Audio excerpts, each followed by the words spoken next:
Married at First Sight, season 20. This second half of episode 6. Guess what, cousins? It is 5:30 on Thursday morning, and I'm up because I refuse to be left behind this week on Married at First Sight because I need to be in the conversation, okay? I need to know what's happening. I was like, no, girl, you will not be left behind. You will get your behind up at 4:30 and get ready to be downstairs by 5:30 to finish reviewing episode 6 and at least try to get to episode 7, honey, because the stuff is about to hit the fan. Hey, cousin, it's your favorite cousin Janice. It should be illegal to look this good in the mornings, but I do. Okay. Cousin, I have something to tell you. I am upset that I didn't think about this myself, about Caitlin and Devin. One of the cousins dropped a B-O-M-B in my comments last night, and I wanted to smack myself. I was like, girl, you got to get it together. I don't know. I'm off this season. I'm off. Something's not right with me this season because I'm just missing all the cues. And I don't like it. Winter Storm. Hey, Winter Storm. How are you? Winter Storm said, Cousin Janice, I was listening to your review, and for Devin and Caitlin, you said that they would smash on their wedding night. I think they did. And that's why she's pulling away. Go back and watch. When they talked about one night stand, they did it. And I was like, oh, my cousin. I totally forgot that I had said that. I don't have time right now to go back and search the videos or what episode that was in. But I distinctively remember them sitting at a table and she got real red and flushed and it's like she wanted to cry. Cousin Winter Storm, I think you are right, girl. I think she's a girl. You're onto something. Oh, yes, she's definitely a girl. I think you're onto something. I think they did it. That's exactly what it is, y'all. Caitlin and Devin did it, and she's feeling guilty about it. What do y'all think about what Cousin Winter Storm said? Leave a comment below. Do y'all think they did it, and that's why she's pulling that way? And the other cousin from yesterday said that she's in love with the ex-boyfriend. Yeah, I'm agreeing. I totally agree. Something happened between them, and they are not telling us what it is. Devin, seemingly based on everything we've known so far, is a good guy, and there are lots of women who would just be thankful and be grateful for him, though there could be some women who's also not attracted to him, okay? So in episode 6, the couples are coming home. The couples came home. They all moved into their new apartment, and Nikki and Sean is having this big blowout fight, and I said I wanted to go back and watch and review what the issue is, okay?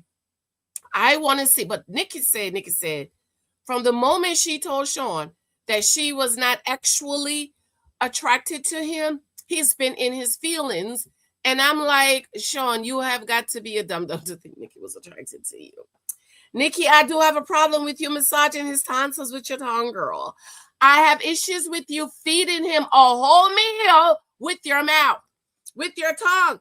That's very actual, Nikki. And probably have his little thing just tingling because you made him think he was going to get some. And now you going to tell him you're not attracted to him. So I'm going to go back and watch that little section, and then we're going to talk about it. If you're new here, my name is Janice. Please, Cousin Janice, please be sure to subscribe, thumbs up, share this out for me. I absolutely love you. Please hype this video up. Interact with the video, even if it's just hi, hello, hey, cousin. And thumbs it up, like it, share it, invite a few more people in the room. I absolutely love you. I want to remind you the husband profile is coming up in September. If you want to take it, oh my Lord, it's August already. Be sure to subscribe. Send me an email. The link is below. And we'll begin September 26th, I think it is. Okay? So let me go back and kind of review the whole Nikki and Sean, because I don't appreciate him calling him crazy. I don't like that. And to me, Sean, as a Black man, you're almost 50. You should know better about calling a Black woman crazy. So let me just go back and kind of review what happened. But that's what happened when you reject a man. He just becomes nasty to you because he doesn't understand why you're not interested. And that's who I call Mr. Explanation in my #1 best-selling book, 23 Types of Guys You Might Meet. If you don't have it, it's available on Amazon. Be sure to pick that up and go back and leave a glowing 5-star review for me. So let me just review it a little bit, because I'm like, what's the emotional feelings about Sean? Why are you in your feelings about her not being attracted to you? So basically, Nikki and Sean, when a couple gets married, usually he's the man, and he's masculine, and he's the head, and he's in charge. But in this instance, that's just not what's happening, because Sean is such a kitty cat. And I just, it's like, I need Sean to realize who he is with Nikki. No one.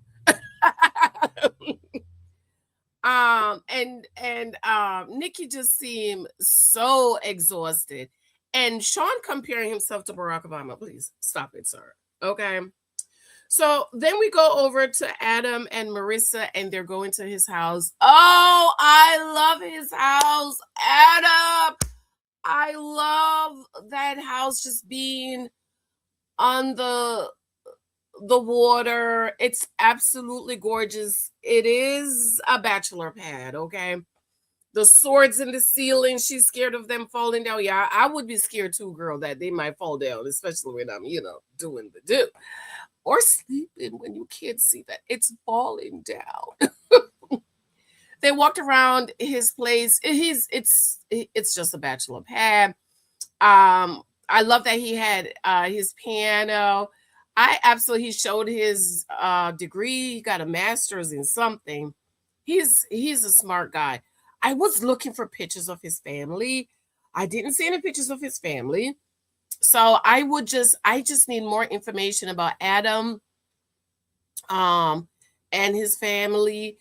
We saw the jet ski. They did go jet ski, and she screamed all the way. That would be me, like, okay. But I thought it was fun. I loved his house. He's a bachelor. It's not going to be neat. Like, I'm sure Sean's apartment is going to be spotless.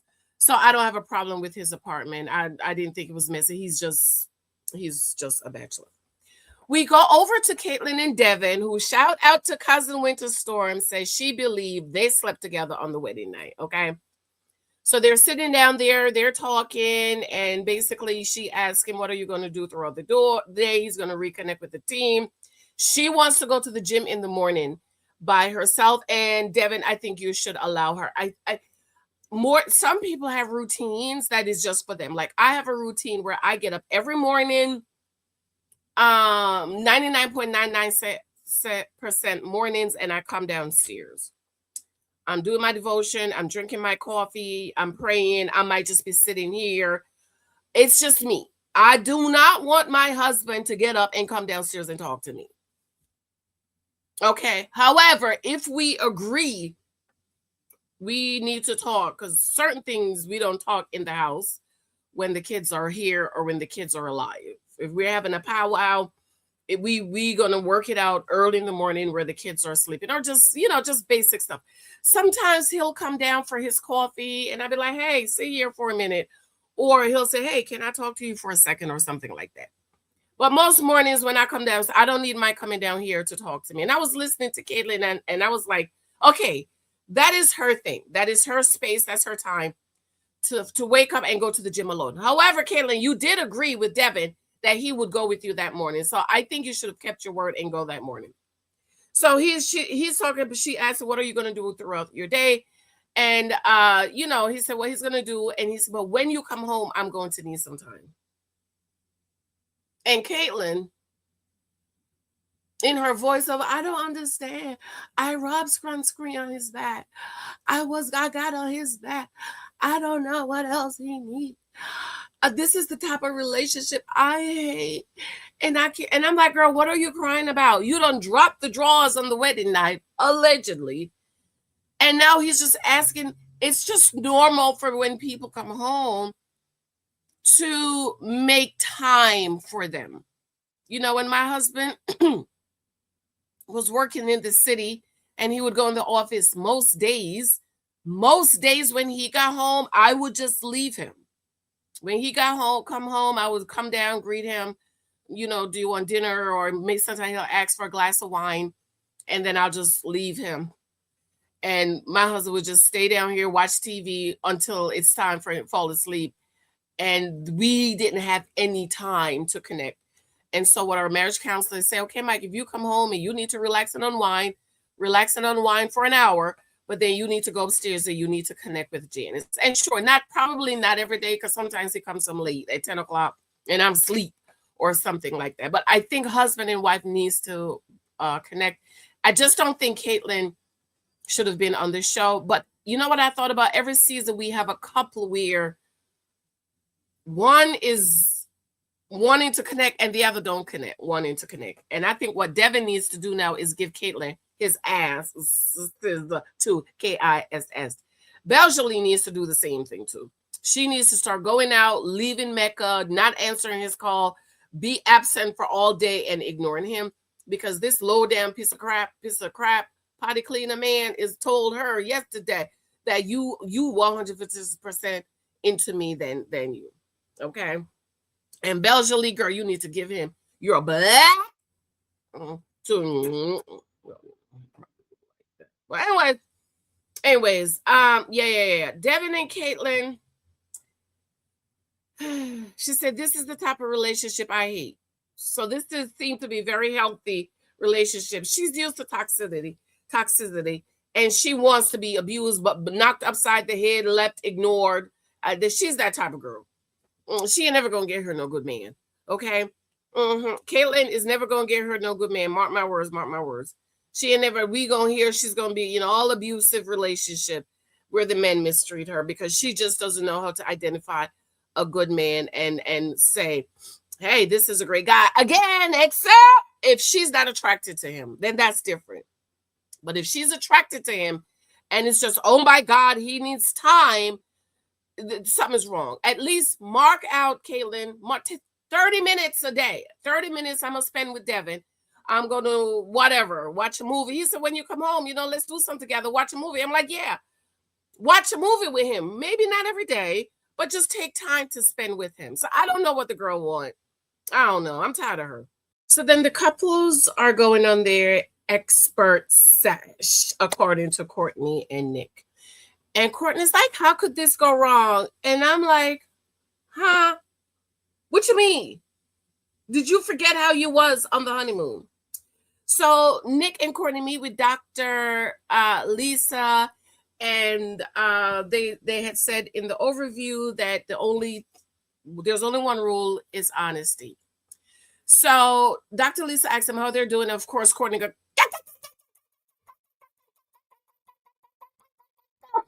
and Dr. Lisa jumped in to cut her off, because you could tell on her face, like, oh my God, you're talking too much. Nick finally gets a second to jump in, and they're talking about how they are compatible. And Dr. Lisa said, y'all are compatible? And they both stopped, looked at Dr. Lisa, and looked at each other and said, yeah, we're compatible. And she said, Dr. Lisa sat up and said, oh, that's great. See? Got you, Dr. Lisa. Got you. Y'all didn't match them because they are compatible. Sure, they talk about they both love their families, and then they said, Courtney, you's a lie, girl. Say, oh, we're great at communicating. Liar, liar, your tan is on fire. Hashtag lie, lie. Tan is on fire. Because instead of you talking to Nick about your issues, you were talking to everybody else except Nick. You's a lie. You's a lie, Courtney. You talk too much. Cousin, this is why I love smart men and I love Nick. I'm looking at Nick sideways, like, you kind of cute. This is wild. I've never been in a situation like this before. Like, I really just want something natural. And I think Courtney is overthinking everything. It's like this logical, quantitative approach to physical affection. Only a brilliant man would do something like that. Courtney just talks too much. She's in her head, and she claimed there is no, she's claiming, like, oh, I've never been with a stranger before. I've never had a one-night stand, and my parents, they were not emotional, and I don't know what it is. And Nick is like, well, if you, in your other relationship, and you were sitting next to somebody, would you have your hand on them and stuff? She was like, well, I've only been in 2 serious relationships. And so Dr. Lisa asks Nick, what are your turn-offs? So he's like, I've never thought about it. And I'm like, she talks too much. Say it, Nick. Say it. She talks too much. And he, a gentleman, of course, tried not to hurt his feeling. And he said there's like a missing flirty warmth. You gotta write that down. Flirty warmth. Flirty warmth. I totally agree with him, because when you're attracted to someone, you're not just sitting there.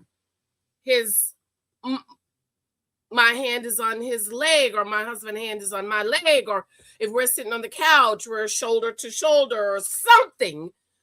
A flirty warmth.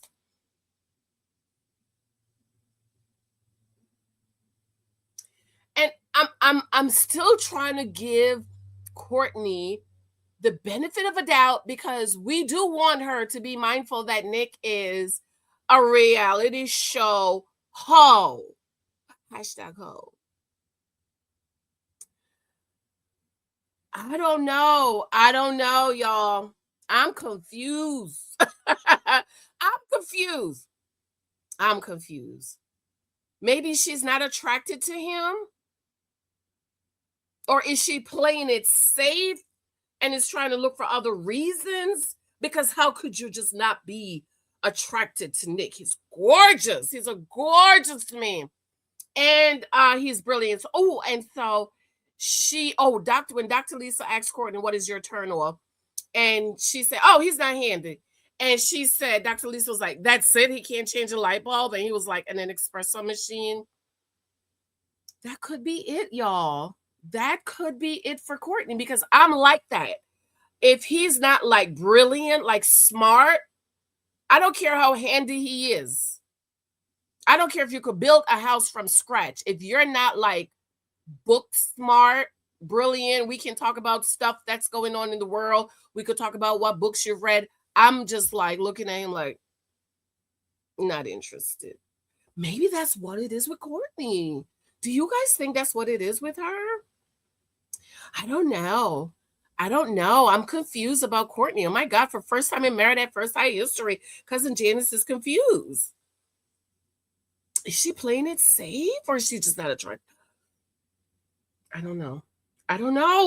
So Dr. Lisa is kind of agreeing with Courtney in that she didn't grow up watching it, but you've had relationships before, Courtney. You've been with men's M-E-N-Z before.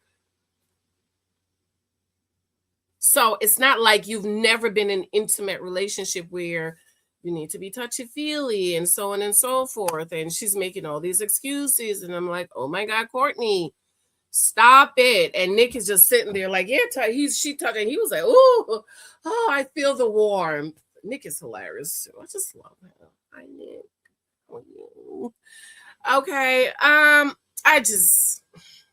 I'm just unsure. I don't know if Courtney is playing it safe or she's really not into him.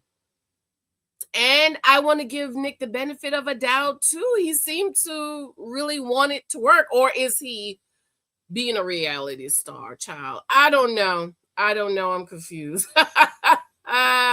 Then we go over to Mecca and Beljalie, and they're making dinner in the kitchen, and he's actually cooking. And I'm like, hey, Mecca, how you doing? In them glasses. Mecca's looking a little cute. You know, my husband wears glasses. Oh my God. I don't mind a man that wears glasses. I make them looking a little cute in them glasses. They look like reading glasses, okay? So they're talking about how they grew up.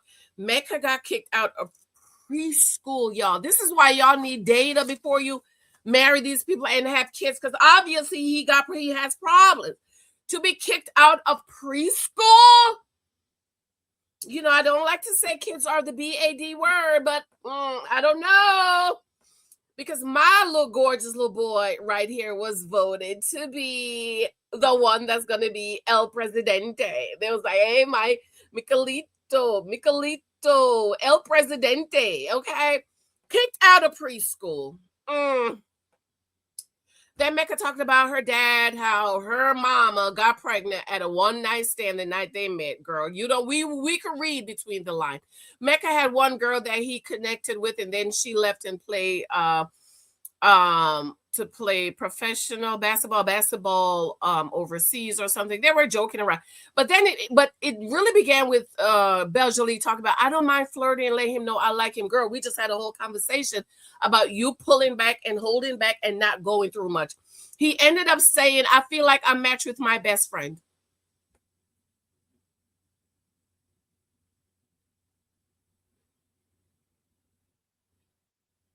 So it's like no sexual desire, no nothing for her with his black fingernails. He was up at 6 o'clock in the morning. I guess to go do whatever he does, because the daddy was saying, oh my God, a sanitation worker, that he's not a sanitation. So I don't know. But I enjoyed the conversation. She said she would make a Father's Day post every day. And then her friend said, one day we're going to find your dad. They found him. And she said to him, I don't want to know why you left. He wasn't in my life. I want to move forward. And I thought, but Beljalie, does he want to move forward with you? He didn't try to find you or anything like you. You found him, and you're just making the assumption that he now wants to be a father. And he said the same thing to her. That he said to her mom when she found out that she was pregnant at the one night stand with the baby. I actually like this little scene between Mecca and Beljalie. I felt like they were really connecting. But again, Mecca sees her as his best friend, and she's talking about flirting and showing him that I like him. And he ain't said nothing about flirting with you or liking you, girl, because obviously he doesn't. You're his best friend. So Felipe and Tori, Felipe and Tori went to a Chateau Saint Michelle. She's worked there for 5 years. I was like, to Chateau, girl, because me and my lunch buddy Margaret, we're gonna be ordering lunch from Chateau of Spain today, girl. So they sat down and they talk shit. They're talking, and oh my God, Felipe, I just cannot stand him. Oh my God, I can't. He said that he did this because he is lonely. So you want to get married because you're lonely, not because you're ready to be a husband, provider, protector, to have kids. Never do anything when you are overly lonely. Ladies, she shared about her mom. Her mom had cancer, and she's glad that she can open up. And in those times she go, pray, pray, pray. You're married to an atheist. And she said that she can see herself building a life with him. And I'm like, oh my God, Michelle, he's an atheist. Even though I said initially that I think you guys will say yes on decision day. But oh my God, girl, you have to get away from the unbeliever. I mean, he's not even an unbeliever. He's an unbeliever, because Of course, you have to be delusional to be an atheist because the Bible says the word of God is written on the heart of man in Romans. So there's no such thing as an atheist because God already put it on your heart that he exists. Okay. And she can basically see herself with him. And I'm like, she also says it would take her up to a year to share certain things with the guys she date. So I'm wondering, Michelle, do you also take a very long time to do the do? Because I just do not think so. I mean, look at you. You're plastic. You Botox. You did surgeries and stuff. Just trying to look at the web.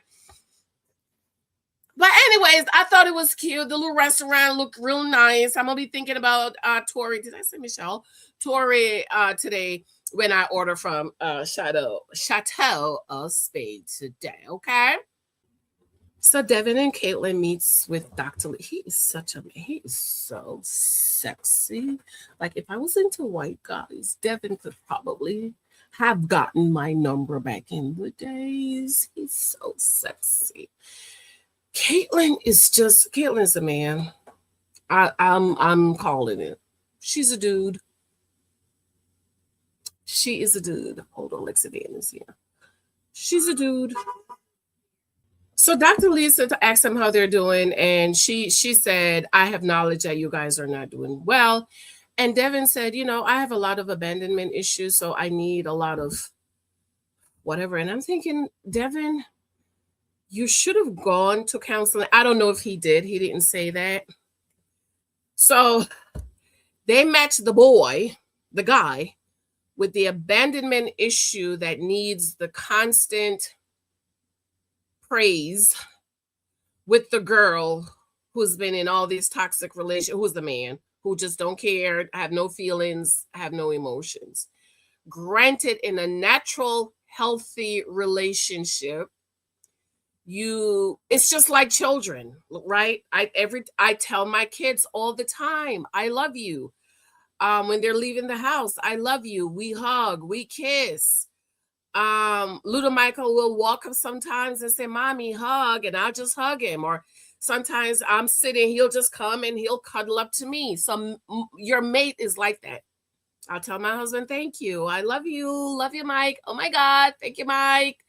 So he'll compliment me. He'll rub my shoulders or smack me on the butt or compliment my clothes. Or you look very pretty in that dress. Oh, that's a beautiful dress.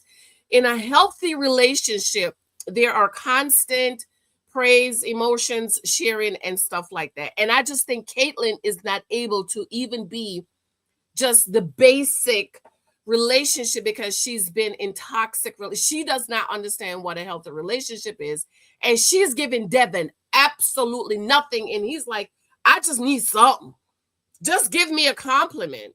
I mean, I don't think that's too much to ask for. I don't think it's too much to ask for a compliment. Dr. Lisa asked, you attracted to each other? She was like, yeah. So she's attracted to him, right? You allegedly did the do with him. So why is it so hard to just give him a compliment or spend time with him? Or just set it in your mind today between this time and this time, I'm going to spend time with him. I'm going to hold hands. I'm going to Caitlin has to do something.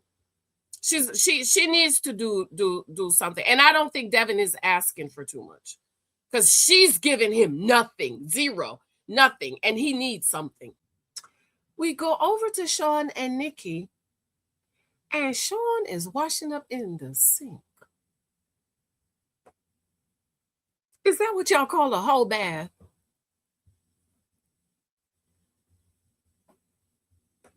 A grown, sweaty, funky, sweaty, been out the house all day, pissing. You're washing up in the sink and you have a whole shower. And you see Nikki, she's flossing. And she's like, I'm going to take my shower. She comes to bed and she said, what was that? Because hygiene is big for her. Hygiene is big for me too. She said, do you get all the parts? And he was like, yeah. And I'm like, how, Sean? There is no way you got all the parts. There is no way you got all the parts with that little wash rag. You wash a baby, newborn, up in the sink. A grown man. I'm confused. Sean. You nasty. You's a nasty hoe. Hoe bath. You's a nasty hoe bathing in the sink. Oh, they're trying to tell us we need to use all this up. Even if you get in the shower and scrub with no soap, that's better than you wiping up in the sink, because there's no way you cleaned your ass and your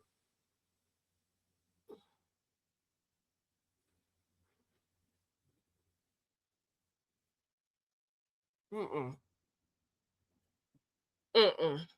No. No.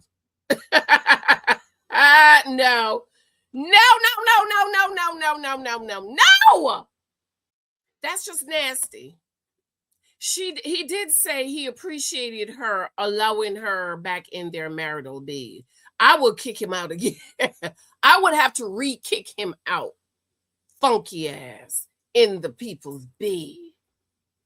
Talk about welcome back. Stay your funky ass over there on the corner. Oh, goes.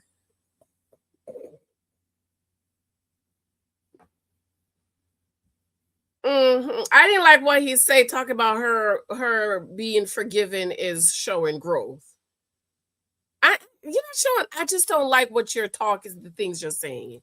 It's like you are being passive aggressive, and I don't like to use medical terms because I am not a medical professional.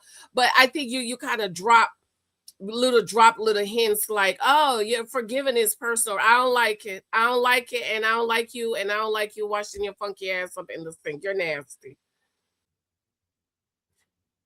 Don't tell me Felipe is packing, Tori.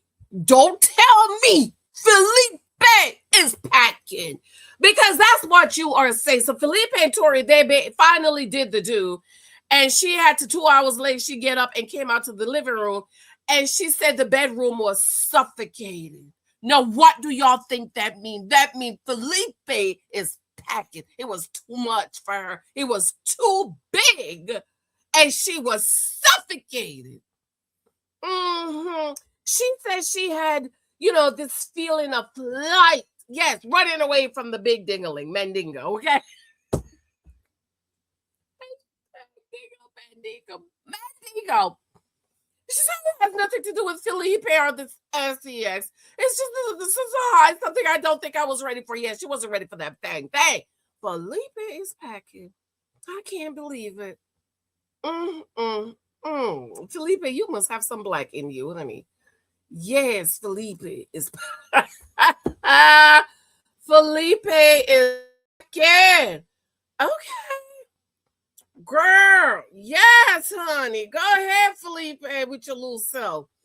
You know, they said big things come in small packages. Lord, Felipe is packing. Say it ain't so. This is why I cannot do Married. This 3 episode in one, there's too much, because I got so much stuff that I need to expound on that I can't expound because they're giving me 3 episodes at one time. So then we see the couples getting together for their first couples meet, and the sugar honey iced tea is about to hit the fan. And I am so ready for it. Of course, Beljalie's over there lusting and drooling from Mecca chicken chest Mecca. Huh? Look like I look at Michael chest. In the chest look like I look at Michael chest without the, what is that, the beef thing that we used to make spaghetti? Shout out to the cousin that hooked me up. Cousins, I love you. Come on back for episode 7. Yes, girl. I'm gonna start episode 7. I can get maybe about an hour, 45 minutes in.